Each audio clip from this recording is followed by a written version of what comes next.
Hello and welcome to another Crystal Reports XI training video. In this video I want to do 2 or 3 examples of commonly used and relatively simple formulas just to kind of ease you into this idea of the formula workshop. And to do that I'm going to build a brand new report based off of the extreme sample database that comes with Crystal Reports XI. So what you should be learning from this video is not only the formulas, which are going to come later, but a little bit more about building reports that have multiple tables on it. So in my Crystal Reports XI start page, I want to start a blank report,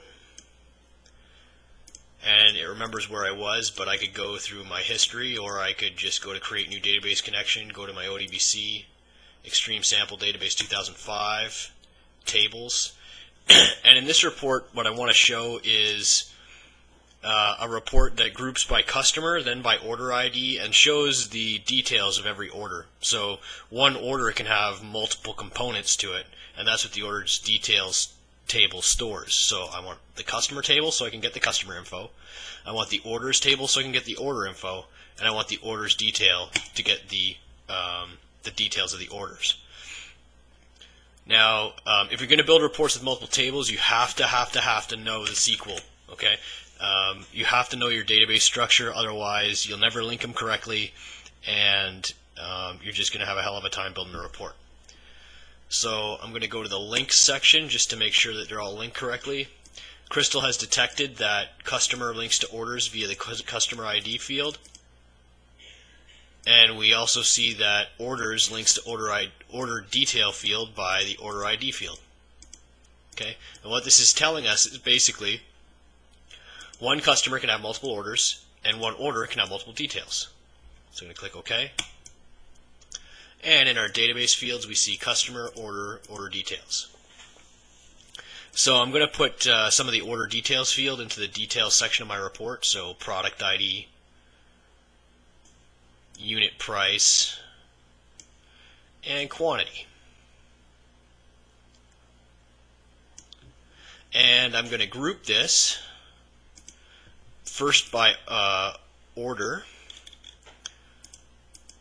and then I'm going to insert another group and group all that by customer.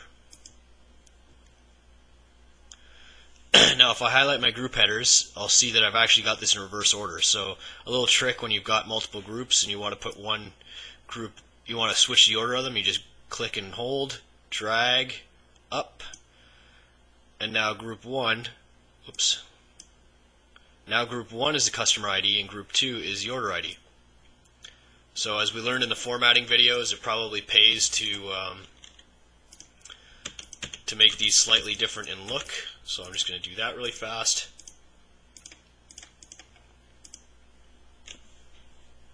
And then when I run my preview, whoops, okay, I put a customer ID instead of customer name, so I'm going to change that really fast. Change group, customer name, much better. So 7 Bikes for 7 Brothers has one order ID, and it's these details. So it's product ID 2207, unit price of $53.90, and a quantity of 1.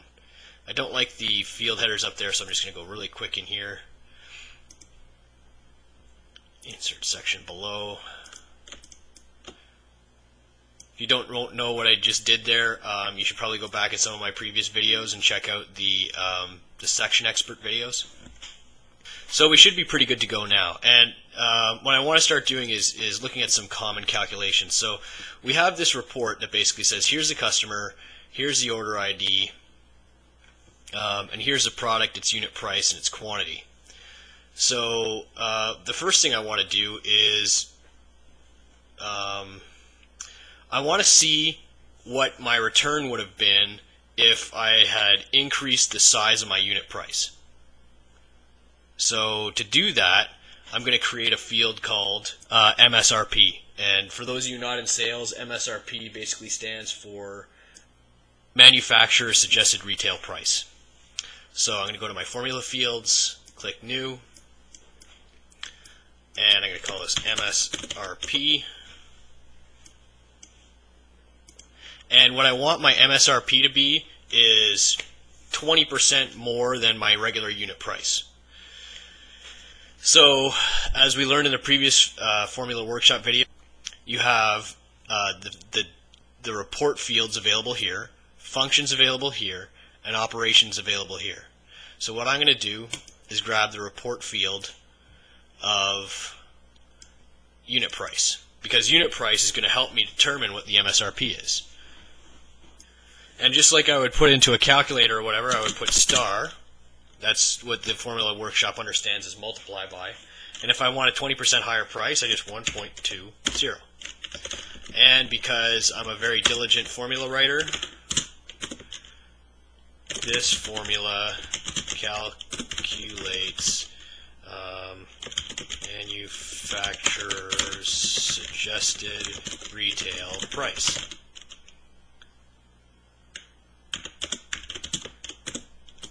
MSRP is 20% higher than unit price. So now we have unit price times 1.20. I'm going to check to see my formula is correct. Crystal thinks it's okay, so I'm going to go save and close. So now what I want to do is actually display that formula somewhere. So I'm going to go to my design. I'm going to move quantity over a little bit.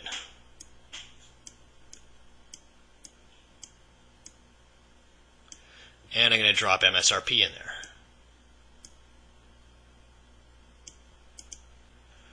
Preview.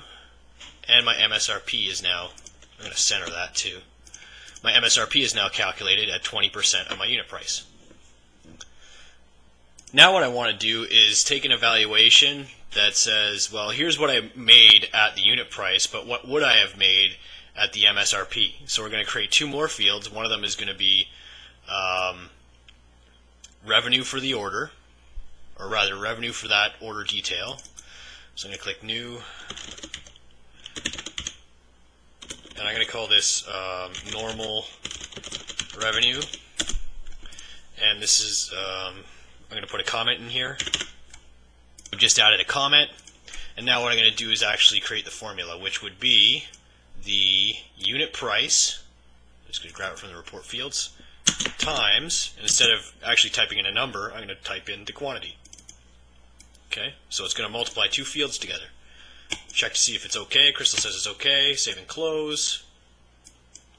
Go back to my design view.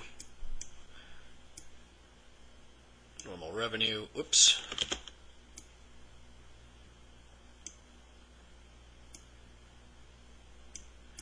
Okay, now my preview.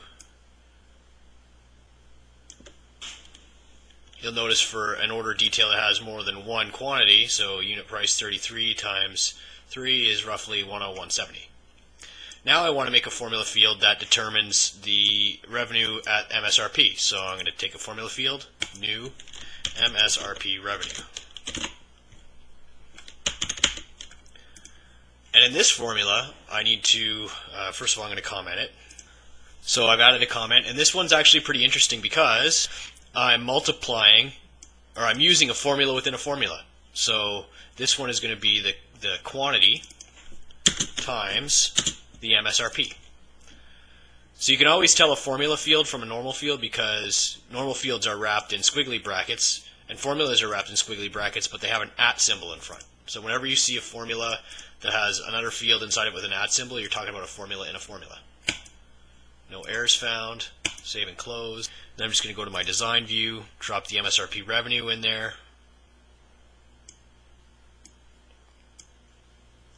And go back to my preview, and we see that MSRP revenue is now there. One last quick example, I'm going to put in the difference between the revenues. So I'm going to go to my formula fields, new, revenue diff. I'm going to comment it. So I've added a comment, and now I'm just going to say it's the normal revenue minus the MSRP revenue. Actually, MSRP revenue we know is going to be bigger, so I'm going to say MSRP revenue minus normal revenue. No errors found. Save and close. Very quickly, I'm going to my design view. I'm adding the revenue difference. Now when I go to my preview, the very end of my report, I see the difference in revenue between my normal price and my MSRP price. So that was a really simple example of using the formula fields extensively to do data analysis in your report. And we just use basic mathematical functions. They follow the same rules as your normal high school math, so it does brackets first, then exponents, multiplication, division, addition, subtraction. And in future videos, I'm going to go into more and more complex formula samples, so I hope to see you there.